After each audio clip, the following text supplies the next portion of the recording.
Yes. Okay. Good afternoon. My name is Allison McKenzie, and I'm the chair of the Historic Conservation Board. I would like to take a minute to remind everybody about the rules of the proceeding. The proceeding is at all times governed by the rules of procedure adopted by the board on September 26, 2011, amended March 23rd, 2015, last amended March 9th, 2020. A copy of the rules of procedure is available for review online. All those planning to testify today, which does not include those solely making arguments such as attorneys, should stand and take an oath administered by the board's attorney. This is a quasi-judicial hearing. As such, the board reserves the right to deliberate in private. The Ohio rules of evidence do not apply to this hearing. However, professional rules of conduct do apply, and candor to the tribunal is required. The board members are citizen volunteers and are not paid for their service. They are treated as public officials under Ohio law. Any attempt to influence them, including but not limited to bribery, intimidation, retaliation, which may include contacting their employer in an attempt to exert influence, is punishable as a crime. All should be aware that this meeting is being recorded. Therefore, please speak clearly into your microphone and state your name and address for the record. In the event of any technical difficulties with the video conferencing technology, I may continue or postpone this hearing at my discretion. All participants providing testimony must have both camera and audio features turned on in order to participate. With that said, let's proceed with the first item.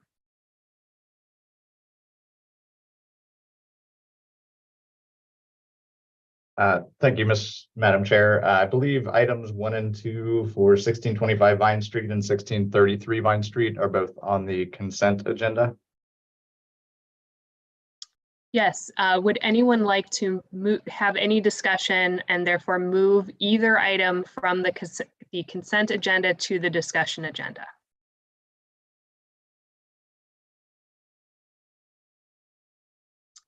Hearing no one, I will entertain a motion on item 1 first.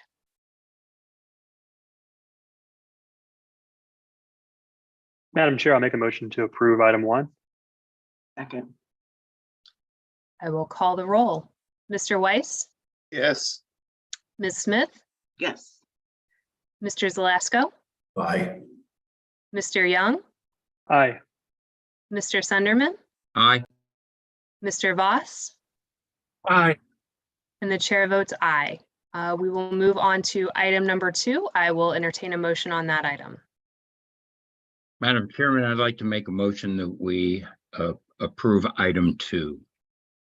Second. I will call the roll. Mr. Weiss? Yes. Ms. Smith? Yes. Mr. Zalasko? Aye. Mr. Young? Aye. Mr. Sunderman? Aye. Mr. Voss? Aye. The chair also votes aye. Okay, thank you. And on to the discussion item agenda. Thank you, Madam Chair. We have an application for 1806 Republic Street, which is in the Over the Rhine Historic District. This is a similar project to the first 2 items, which these next 2 items would have also been placed on the consent agenda, but we did receive a letter outlining concerns about an increase in density, potentially creating adverse effects based on traffic and parking considerations. So these were placed on the discussion docket. So briefly, I will go over both of these. So 1806 Republic is item 3. The applicant is requesting a density variance of 2 units to allow for a total of 4 units on the property with a proposed density of 1 unit per 261 square feet of lot area. So as the zoning district allows 1 unit per 500 square feet, density is required, a density variance for the additional 2 units above what's permitted by right. And in addition to the zoning relief, the exterior work that is proposed is, it does include new windows throughout the building, new exterior doors, as well as general repairs to the building, and new rooftop mechanical equipment and vents. And I would also note that this applicant is also applying for historic preservation tax credits. So these changes will also be reviewed by the state and the National Park Service. Staff does feel that all the proposed changes are appropriate in the interest of historic preservation, and the density variance with a modest increase from 2 units to 4 units, which does align with the historic use of the building, will not create any significant adverse impacts on the area. So with that being said, staff does recommend approval of the density variance for 2 units to allow a total of 4 units on the property.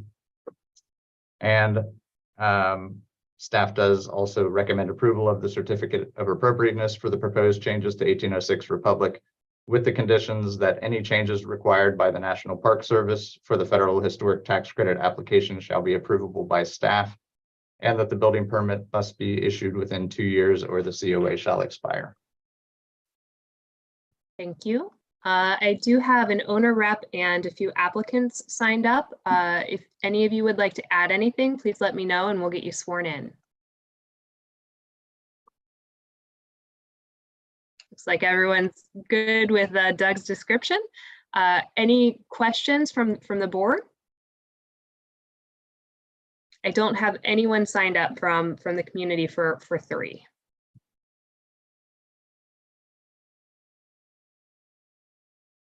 Okay, if no questions, I will entertain a motion. Madam Chair, I'll move that we approve the density variance and the certificate of appropriateness is defined in the staff report for 1806 Republic Street. Second that. I'll call the roll. Mr. Weiss, Yes. Ms. Smith, Yes. Mr. Zlasko, Aye. Mr. Young, Aye. Mr. Sunderman, Aye. Mr. Voss. Aye.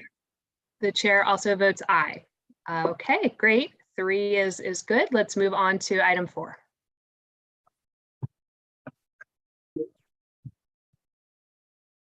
Thank you, Madam Chair. This is an application for 1801 to 1805 Vine Street. This is part of the same project as 1801 Republic. They are adjacent buildings. And this is a similar request. It requires a density variance of 2 units to allow a total of 16 units on the property, with a proposed density of 1 unit per 446 square feet of lot area, which is in excess of the 14 units that are permitted by right at 1 unit per 500 square feet. So the proposed exterior work that is included with this project includes new windows throughout the building, new exterior doors, general repairs, new rooftop mechanicals, and vents. Also, as part of this project, the existing formstone cladding that was a later addition to the building is proposed to be removed to reveal the original exterior brick. And as part of that, there will be some sections. I'm sorry, could you pause for just a minute, Doug? We lost Cassandra and therefore we lost the recording. So we need to get that back. Thanks, Madam Chair. I'm going to go ahead and start the recording on my computer, and so we should be good to continue. Thanks. Thanks. Okay, let's resume. Okay, I am going to try to share my screen here. As you all know, I have some issues with this from time to time, so hopefully this will work today. So on the screen, you can see, hopefully, there are shaded sections on the elevation of this building that will need to be rebuilt due to the level of deterioration of the brick on the building. So you can see just under the cornice line throughout the length of this elevation, as well as this central section of the building here, will all be rebuilt. And then additionally on the side elevation, again, just below the cornice line, this section will be demolished and rebuilt. So all of the rebuilt sections of the wall will be done in the same configuration as the historic. The existing window openings, lintels, and sills will all be replaced in their same size and configurations as the historic configuration. So staff has no issues with that proposed work, and it is necessary in order to save these buildings. So staff has no problems with that. The storefront sections on this building will also be redone in a historic configuration. Most of these have been removed or covered over. The existing historic features mainly exist on this corner portion of the building. So the features that are still intact, including the column and the knee walls below the windows, will be retained, and that will be used as a template for replacing the remainder of the storefronts on that facade. So staff feels that these proposed changes do comply with the Over the Rhine Historic Conservation Standards, and the variance is in the interest of historic preservation, as the proposed density also aligns with the historic use of the building. So staff does recommend approval of the density variance of 2 to allow a total of 16 units on the property, with a proposed density of 1 unit per 446 square feet of lot area. And staff recommends approval of the certificate of appropriateness for the proposed changes to 1801 to 1805 Vine Street, with the conditions that any changes required by the National Park Service for the federal historic tax application shall be approvable by staff, and the building permit must be issued within 2 years or the COA shall expire. Thank you. Again, I have an owner rep and some applicants signed up for this item. Would any of you like to add anything to what Mr. Owen has said? Not looking like it. I do not have any community members signed up for this one either. Are there any questions from the board? If none, I will entertain a motion. Madam Chairman, I'd like to make a motion to approve both the zoning relief and the certificate of appropriateness as Second. laid out by staff. Second. Thank you. I will call the roll. Mr. Weiss, Yes. Ms. Smith, Yes. Mr. Zalasko, Aye. Mr. Young, Yes. Mr. Sunderman, Aye. Mr. Voss, Aye. and the chair votes aye. Thank you. We are good to go on number 4, so we'll move on to item number 5.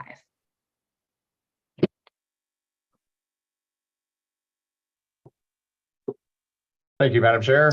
This is an application for zoning relief and a certificate of appropriateness for 2025 Coleraine Avenue in the Dayton Street Historic District located in the West End neighborhood.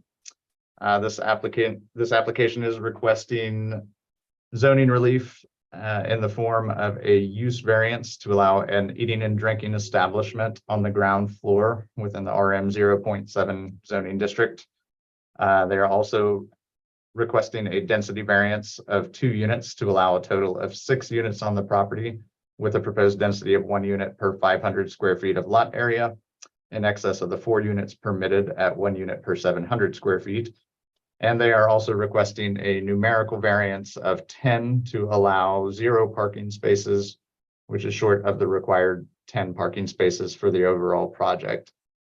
Regarding the certificate of appropriateness, the exterior work on the building includes primarily the renovation of the storefront of the building, which is currently boarded over, and replacement windows throughout the building, as well as general repair work. So beginning with the zoning relief, staff does feel that these proposed requests are appropriate in the interest of historic preservation. The building historically had a commercial storefront along the ground floor that was most recently used as a club and lodge use. The building has since been gutted, removing the former fixtures from that space. So the applicant is requesting the use variance in order to install an eating and drinking establishment in that same commercial area that historically existed. With the conversion of the building to residential use on the upper floors, the density variance is required because the building supports a density of 4 units. They're proposing 6. which again is in line with the historic use and density of the building. So staff does not feel that that density increase will be problematic. And regarding the parking, there is a total of 10 spaces required for both the residential use on the upper floors, as well as the eating and drinking establishment on the ground floor. So with those two uses combined, require a total of 10 parking spaces. This property is not in an urban parking overlay, so parking is required. However, because of the conditions of the building, which occupies nearly the entire lot, there is no space to provide that parking on site. The rear of the building is built up with a retaining wall and a patio area on the back that would not allow for parking off the rear alley.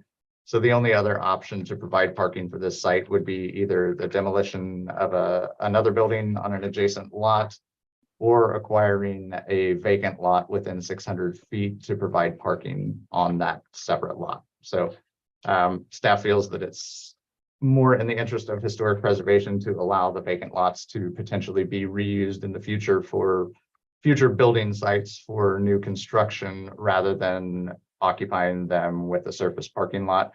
So staff does feel that the variance request for the parking, the density, and the use variance are all appropriate in the interest of historic preservation and will not cause significant adverse effects on the surrounding area. Regarding the certificate of appropriateness, let me share my screen here.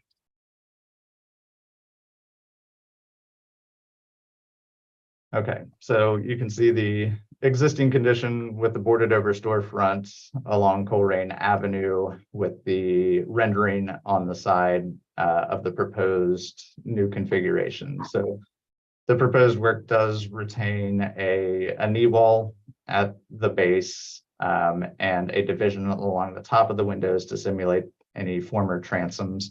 The current transoms that are in the building are not original, but it is likely a similar configuration to the historic. So staff does feel that the replacement storefront configurations do meet the historic conservation guidelines and are in the interest of historic preservation. So the main entry to this commercial space on the first floor will be provided on the side elevation, which is also a street frontage. So that will be accessed from the side, which currently has an existing door in that same location. So other than that, the main change to the building includes new windows that will be installed in the existing openings. A specific window model has not been selected, but that can be reviewed by staff in the future once that is decided and the project comes in for building permits. So staff does recommend the Historic Conservation Board take the following actions based on the plans by Envisage Architecture dated 1/26/23. For the zoning relief, staff recommends approval of the use variance for the proposed eating and drinking establishment. Staff recommends approval of the density variance of 2 to allow a total of 6 units on the property with a proposed density of 1 unit per 500 square feet. And staff recommends approval of the numerical variance of 10 to allow 0 parking spaces on site. Staff also recommends approval of the certificate of appropriateness for the proposed changes to 2025 Colerain Avenue with the condition that the building permit must be issued within 2 years or the COA shall expire. Thank you. It looks like I have several people from the owner and applicant team here. It looks like an owner's rep, developer, and 3 architect representatives. Would any of you like to speak? If so, we'll get you sworn in.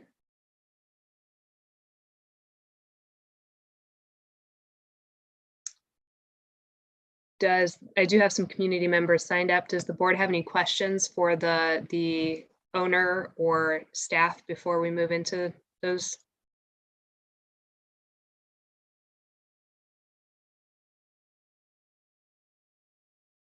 Okay, looks like 7 Hills Neighborhood House, Alexis Kidd Zaffer, would you like to speak? I'm actually a part of the team, so I might have filled out incorrectly, so. Oh, no, thank that's you. okay. That's Okay. okay. Also, at Greater Cincinnati Foundation, again, maybe part of the team, I'm not sure. Robert Killens, do you have anything you'd like to add? Not seeing him, actually. Let's see, who else do we have? Yvette Simpson?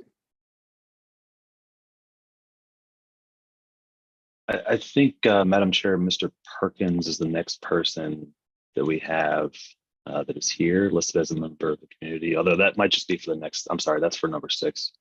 Okay. Yeah, that was my list for 5 and 6. Is there anyone here for item 5 that I did not call on that would like to speak? Okay. That being said, I will entertain a motion. Madam Chair, I did have a quick question, not relevant to my approval of it. First of all, accolades for getting that group together to put that building back in service. I think it's great. And is there actually an operator lined up for the first floor? So we have 3 interested businesses to go there. We just have not Ms. selected Kidd, one. I'm sorry, I'll need to swear you in before Oh, we I'm- take any testimony. If I'm you could sorry. raise your right hand. No, it's fine. If you could raise your right hand. Do you solemnly swear the testimony you shall give will be the truth, the whole truth, and nothing but the truth? I do. Okay, I you go good? ahead. Yeah. Okay, so we've had 3 interested vendors to go there. We just have not selected one yet. Part of it is they actually weren't able to go in yet because the building just wasn't stable. The floor wasn't stable yet. So, but we do have 3 interested parties that one that wants to return to the neighborhood and 2 that are new food businesses that want to start in the West End. Thank you for the update. Appreciate it. Any other I'll- questions? If not, I'll entertain a motion. Madam Chair, I'll move to approve the variances for the use variance and the density variance, as well as the certificate of appropriateness as defined in the staff report for 2025 Colerain. Second, Okay, I will call the roll. Miss, Madam Chair, yes, there was also a parking variance that I don't believe was mentioned in that. I did Mr. not. Zalasko, would you like to amend your, And including the parking variance, please. can I get a second on the amended? second, Thank you. Mr. Weiss, Yes. Ms. Smith, yes, Mr. Zalasko, Aye. Mr. Young, Aye. Mr. Sunderman, Aye. Mr. Voss.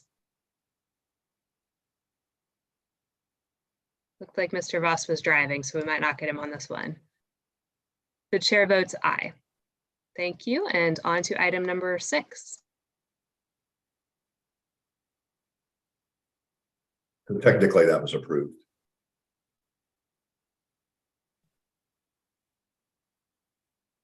Thank you, Madam Chair. This is an application for 2011 Colerain. This is on the same block as the previous item, and it is the same applicant team. This is an application for certificate of appropriateness as well as zoning relief in the Dayton Street Historic District in the West End neighborhood.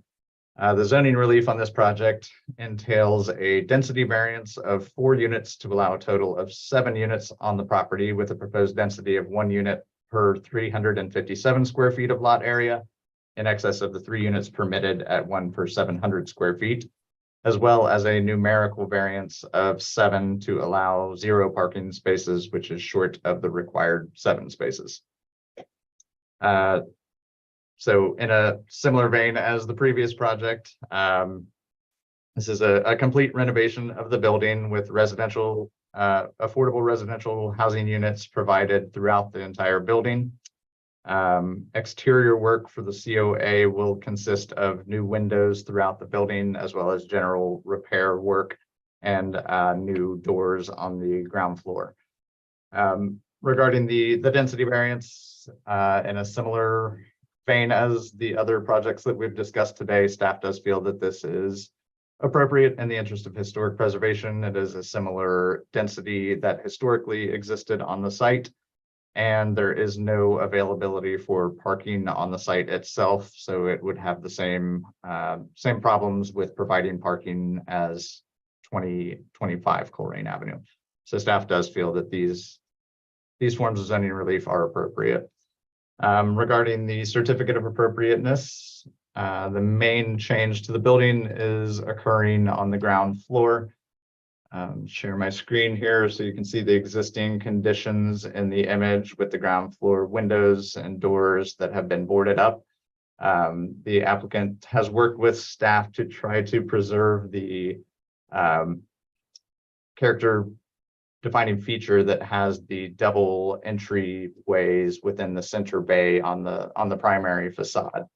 Staff felt that it was important to try to preserve the feel of that double entryway, as that is a unique characteristic to this type of building. So the applicant, while not wanting these doors to be operable due to the way that the building layout is proposed on the interior, they have agreed to place fixed doors in these former door openings, so that it has the appearance of an entry door in both of these bays, but they will be fixed in place and not be operable. So that is the condition on the front. On the side windows to either side of those main entry doors, those windows will be replaced with an operable casement window. Operability is desired on these projects because they will be residential spaces and they are needed for the airflow that's required for that space. So the applicant has agreed to not use a double hung window since these were former storefront windows, but instead do a casement window that will simulate a storefront window that has a central division, which is where the operability will come from, so that when closed, these windows should appear more as a solid storefront window and not a more residential operable window. The transoms above those two openings will remain. And then, while not depicted on this rendering, the existing brick knee wall and stone sill should be retained as well. So there is a similar condition on the side window where there is currently a door. This is not intended to be operable either, but the applicant is placing a fixed door in this location with a transom above, and the main door for that building will be towards the center of the building along the side street. So staff does appreciate the applicant working to come to an agreement on that configuration. And with that being said, staff does recommend approval of the density variance of 4 units to allow a total of 7 units on the property, with a proposed density of 1 unit per 357 square feet of lot area. And staff recommends approval of the numerical variance of 7 to allow 0 parking spaces on the site. Staff also recommends approval of the certificate of appropriateness for the proposed changes to 2011 Colerain Avenue, with the conditions that the historic storefront configurations, including the transoms and knee walls, shall be retained or replicated on all storefront openings. Specific doors and windows shall be approved by staff prior to the issuance of building permits, and that the building permit must be issued within 2 years or the COA shall expire. Thank you. I again have several owners and representatives signed up for this. Would anyone like to add to what Mr. Owen has given us? If so, we'll get you sworn in.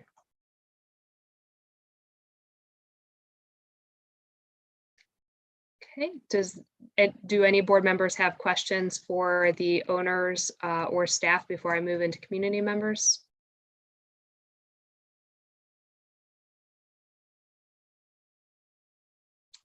Hearing none, it looks like we have Brian Perkins signed up. Would you like to speak?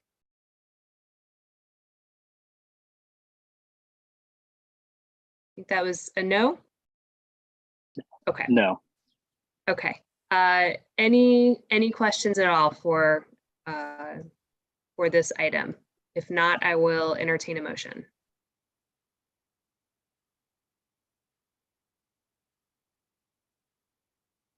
Madam Chair, I'd like to make a motion that we approve the zoning relief, density and numerical variances and the certificate of appropriateness for 2011 Colerain Avenue. Second. Okay, I'll call the roll. Mr. Weiss, Yes. Ms. Smith, Yes. Mr. Zalesko, Aye. Mr. Young, Aye. Mr. Sunderman, Aye. Mr. Voss, Aye. and the chair votes aye. So that item has been approved. Moving on to item number 7.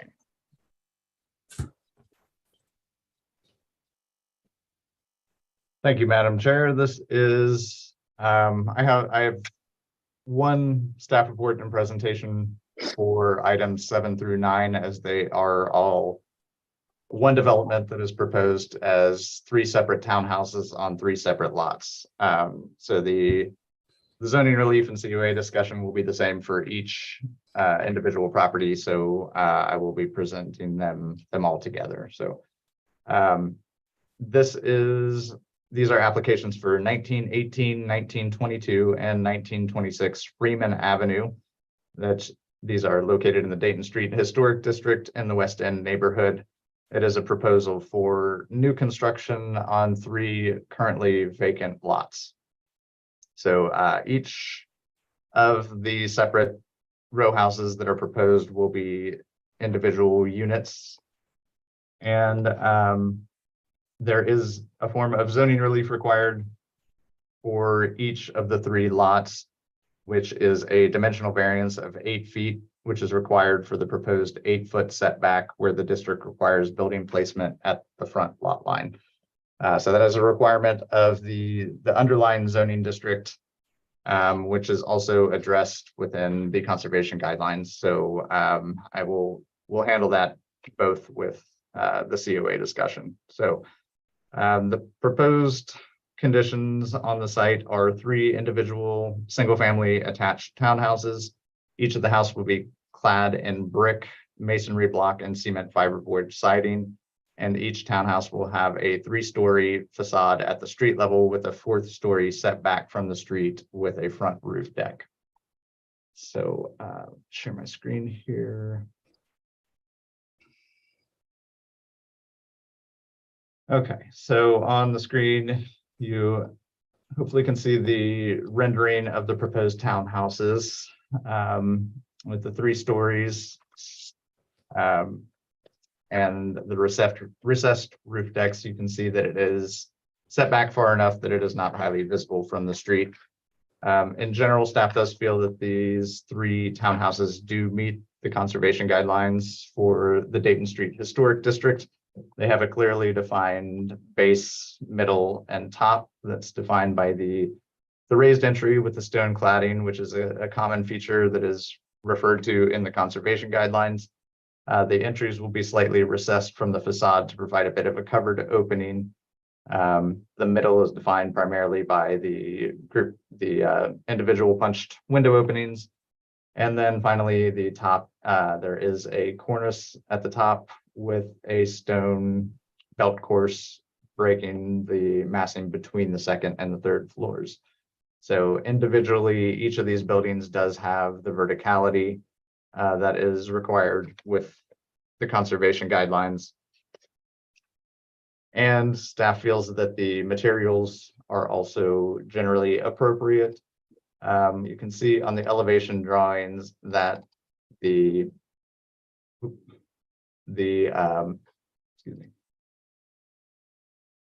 side elevation, get back to that.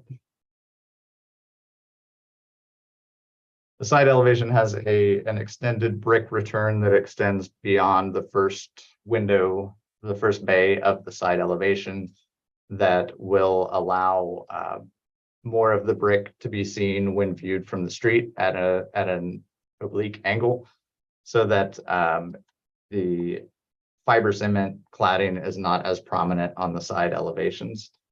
The rear elevation, which will not be visible from Dayton Street or any of the surrounding side streets, will continue that fiber cement siding. There is a recessed deck on the second level, and there are rear loaded garages that will be accessed off the rear alley. So staff does feel that this is an appropriate treatment for the rear of the building.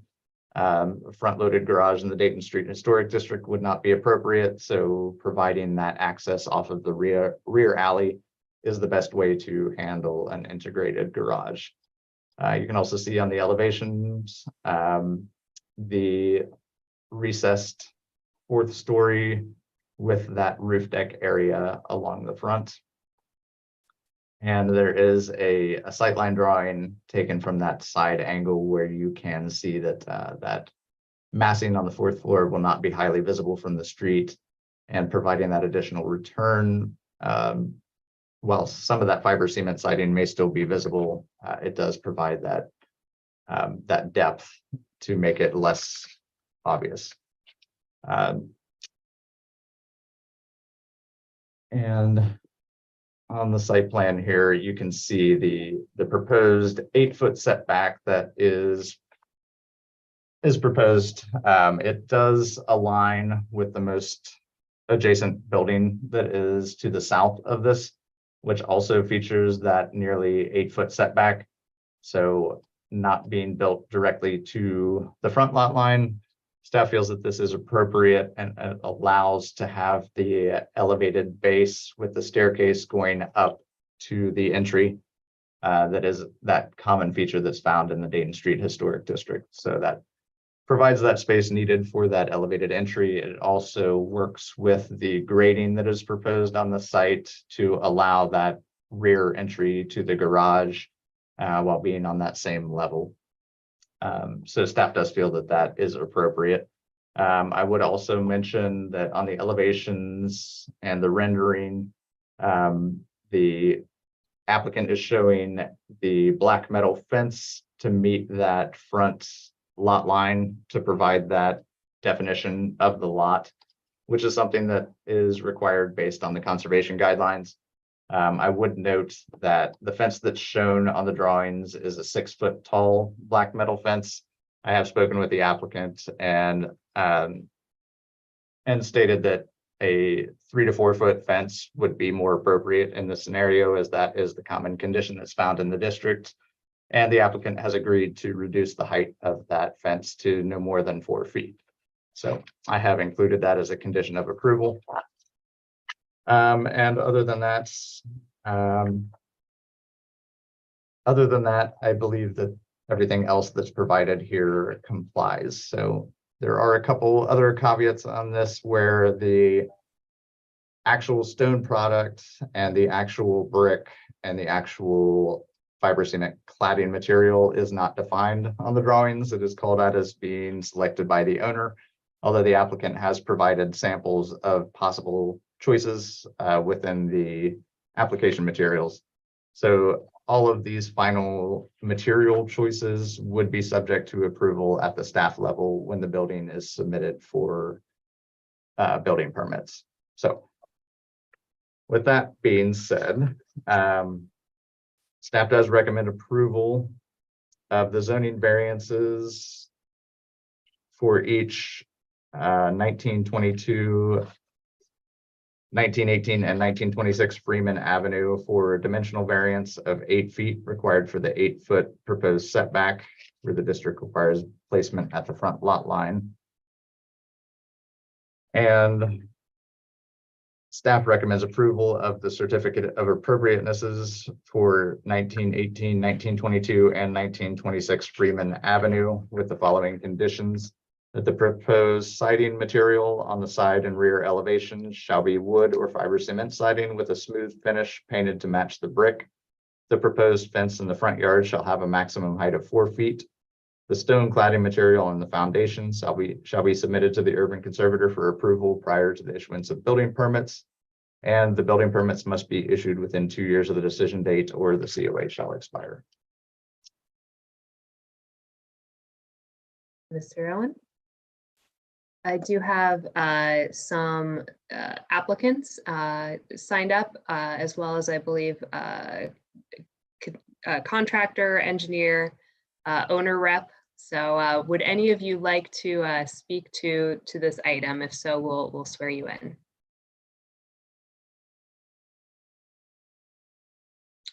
Okay, are there any questions for the owner, applicants, or staff?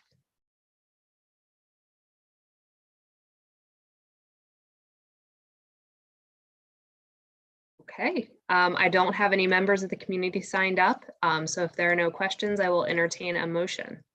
Do you want us to do these separately, Mr. Sturkey?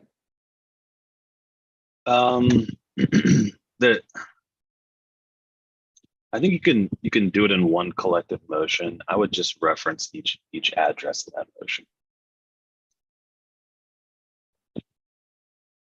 Madam Chairman, I'd like to make a motion that we approve both the zoning variance and the certificate of appropriateness for 1918, 1922, and 1926 Freeman Avenue is laid out by staff.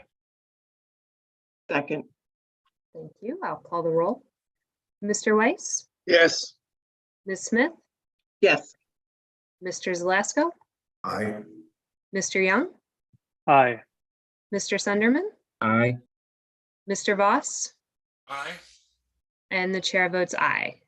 Thank you. That those items 7, 8, and 9 are approved. Are there any other agenda items today, Mr. Owen? No, Madam Chair, I think that is it. Okay. That being said, I will entertain a motion on adjournment. So moved. Second. All in favor? Aye. Aye. Aye. Aye. Thank you, everyone. Thanks, Allison. Bye.